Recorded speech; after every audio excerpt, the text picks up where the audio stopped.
This is 91.3 FM WCUW in Worcester, Massachusetts, with a live recorded interview with the director of the new horror film from Anchor Bay Films, Mr. Jones, and the director, Karl Mueller, is on the phone with us now. Thank you for calling into the show, Karl. No problem. Glad to be here. Awesome. Mr. Jones is one of the creepiest films I've seen in a long time. And, when I first got it in the mail from Anchor Bay, I looked at the cover and I was like, well, it's got this cool reddish holographic cover, but more than just that, it's got a really creepy kind of feel to the cover art. Before I put it into the Blu-ray player, and I put it into the Blu-ray player, and I watched this, a gorgeous nature documentary, and then it turns into this really creepy film with kind of a cool villain. Tell us a little bit more about the movie and where it came from. Sure. I guess the idea originally came from, I grew up in rural Minnesota, spent a lot of time hanging around, cabins at the lake sort of stuff. And, in rural areas, there's always a fair amount of people keep to themselves, almost kind of hermit-type people. And when you're a kid, and, kind of before the internet, there wasn't a whole lot to do. A lot of the stuff you do is kind of make up stories about them and sort of hope that there's something really, really weird and malicious going on, and you can sort of expose the mystery of it.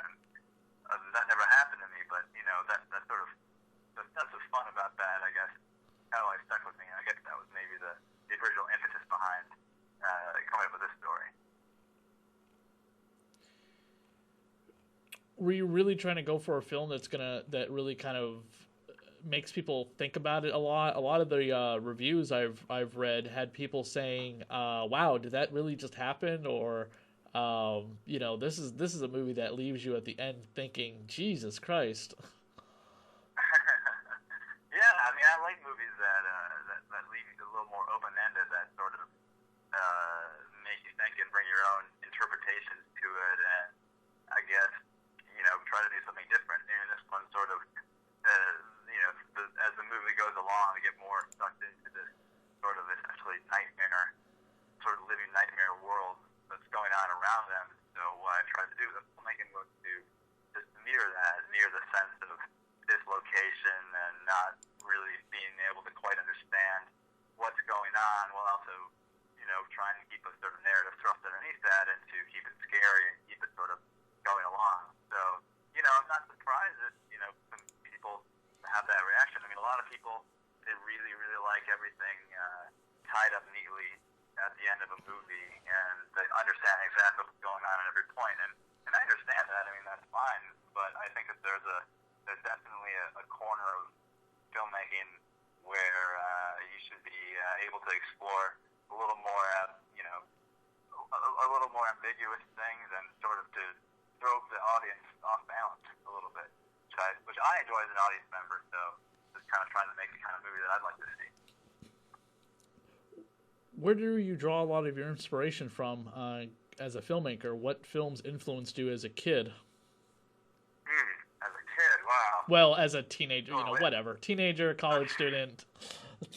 I mean, this just kind of dates me of my age, but when I was, again, I like this was like a little bit just before the internet sort of came of age, and again, I grew up in a pretty small town, so there just wasn't a lot of access to cool movies. And I just remember this doesn't really have any influence over my filmmaking style, I think you'd say, but I remember when Pulp Fiction came out, that was just like completely mind-blowing to us. I mean, we'd never seen anything like it. All we'd ever gotten were mainstream movies back then, and suddenly to see this movie where it's told out of order and just a pastiche of all these different styles, I remember like watching it and the next day not wanting to return the videotape because I wanted to watch it again and kind of keep going with it. I mean, that was, right in that sweet spot. I graduated high school in like '96, so I've been like a sophomore in high school, when you're just kind of getting into, more adult age sort of movies. That was the one for sure. The actor in the movie who plays Mr. Jones, tell us a little bit about him. I noticed on his IMDb he has definitely had a list of films where he plays that type of character, based on his Yeah. based on the way the actor looks in real life, and his he's is he very tall? Has he got like very gaunt like features? Kind of gone, yeah. He's like a, I don't know if you exactly classify him as a dancer, but he's sort of got a very lithe build. He's very good at movement, sort of thing. He's a really sweet guy. He's not scary in the least when you actually, interact with him in the real world. But he's done a lot of choreography for things like zombie movement. I think he was he helped choreograph some of that on I Am Legend and maybe a few more. I don't have his page in front of me, but that's sort of his background. So when we were looking for Jones as a character who, not to spoil anything, but he doesn't talk a lot in the movie. It all has to be expressed through movement and sort of, non-verbally. So that was kind of what I was looking for with Mark. And Mark Speaker is his name. Yeah, definitely. Tell us a little bit about the two main characters in the film. So yeah, the movie starts off like you say, and it sort of drops you into a guy making a nature documentary that's specifically about like dropping off the grid and leaving the rat race and getting back in touch with the things that matter in nature. And I can see in the movie, his name's Scott, and his wife Penny is sort of a former art student kind of girl. Used to work in a gallery, I suppose, something like that. So my conceit with Scott was that this is a guy who's actually like got some chops for filmmaking. So when we start the movie, you are sort of dropped into him actually doing a fairly good job of it. But then as it goes along, he starts to lose interest. He's just kind of not cut out for being in the woods. And then right before they're about to leave, they stumble across this guy, Mr. Jones, who Penny, the art person, realizes might be this sort of infamous art world figure who, like, in the 1970s, sent out all these very disturbing sculptures to random people, almost like Unabomber, like just sending them off anonymously, and people would get them, and they would sort of go downhill in life from there. And then he stopped doing it.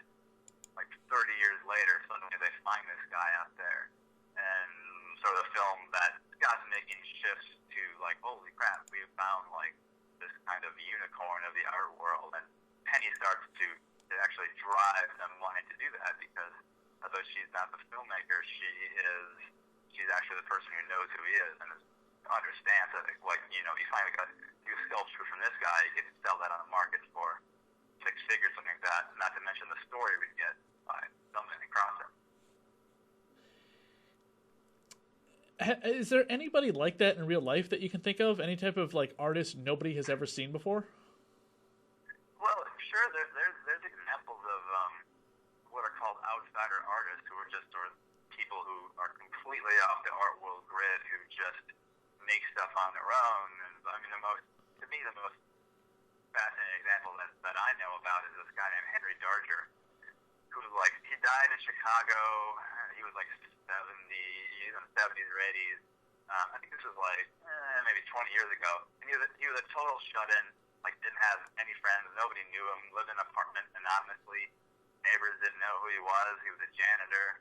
And when his landlord, opened up his apartment after this guy died to clean it out, it was just filled with like 7,000 pages of this huge novel he was writing, and then also painting the illustrations for. That was very, like, kind of beautiful, but also kind of disturbing, like fantasy story about these naked little children fighting a war against these evil overlord men.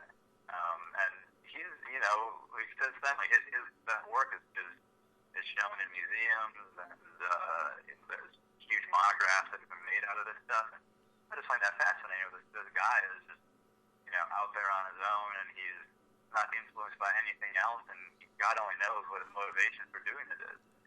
Obviously it's not to get famous or to make any money or anything. So what is it that's driving this guy? And why is he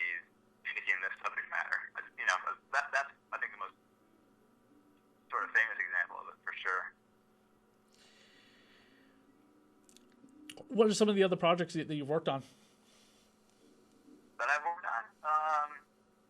Well, I wrote a movie that eventually became The Divide, that Xavier again directed with Michael Biehn. Rosanna Arquette, came out in 2010.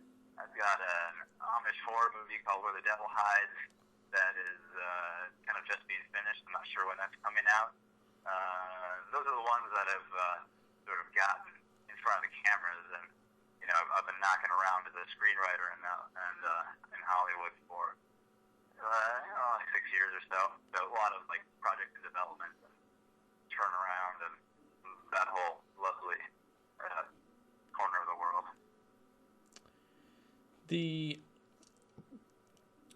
One of the have you ever had a film that ever gave you like a true like nightmare? Oh man, that's a good question. I mean, I feel like the movies that I've seen that have most closely approximated that feeling to me have probably been the Lynch's stuff. I remember when I first saw, I think the first time I really kind of got quote unquote David Lynch was when I watched the European version of the Twin Peaks pilot, like back in college, and it ends with the sort of famous dancing dwarf in the Black Lodge in that room with the red curtains and everybody speaking backwards and subtitles. And that really like sort of opened a lid in my mind, because it's not that I've obviously never had that nightmare or that minor, that surreal or artistic, but there's something about the way he captured the sound and the sense of time, like not quite knowing how long things are taking, that really rang a lot of bells. I don't know that anything has ever spilled over from cinema directly in my nightmares. I mean, I don't really, they sort of waft away in the morning. I don't remember specifics a lot of the time. I don't know about you. It was a movie called Dagon I watched last year. I'm not like scared of the movie, but it was the first time in many, many years that I actually ever had a nightmare after watching the movie. Wow. Directly influenced by what happened in the movie? Yeah, I guess so. It was really weird. Yeah. Well, that's power of cinema there. Getting into your head. That's really cool. Did it take a long time to get Mr. Jones made? And, I mean, how did it get picked up by Anchor Bay?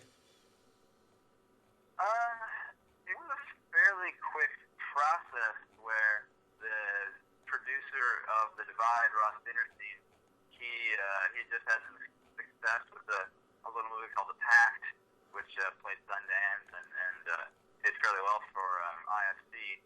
So he was looking to do something kind of in that space, same sort of budget area, contained thing with a couple characters, and he liked me as a writer a lot, and he says, if you would like to, try to get your shot as a director, this would be the way to do it. Like, come up with a story, something we can do. And I did, and within I think a year of that phone call, we finished the movie. So it was pretty fast. And then Anchor Bay came in right before we premiered at the Tribeca Film Festival last year, and sort of in the lead up to that, we were shopping it around, and Anchor Bay came in and snatched it up, and here we are a year later. Do you have any advice for aspiring filmmakers who are trying to get a movie made? Well, I mean, what I can say from my experience is learn how to write. Like that's the way that you can create something. If you can write a script that other people like, and they see commercial prospects for, or something that can be made and is cool, and you own that script. I mean, that's a lot of leverage. It's kind of making the leap into the directing chair, unless you have the money yourself to fund it, which obviously most people do. I certainly didn't.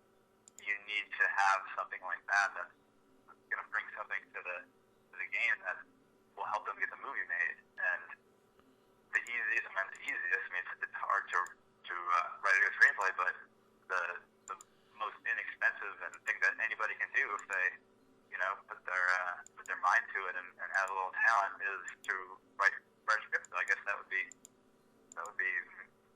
from my own experience the way to do it. Definitely, definitely. Well, hey, Carl, we appreciate you taking some time out to come on the show with us to talk about Mr. Jones, which I think again was one of the best independent horror movies to come out this year.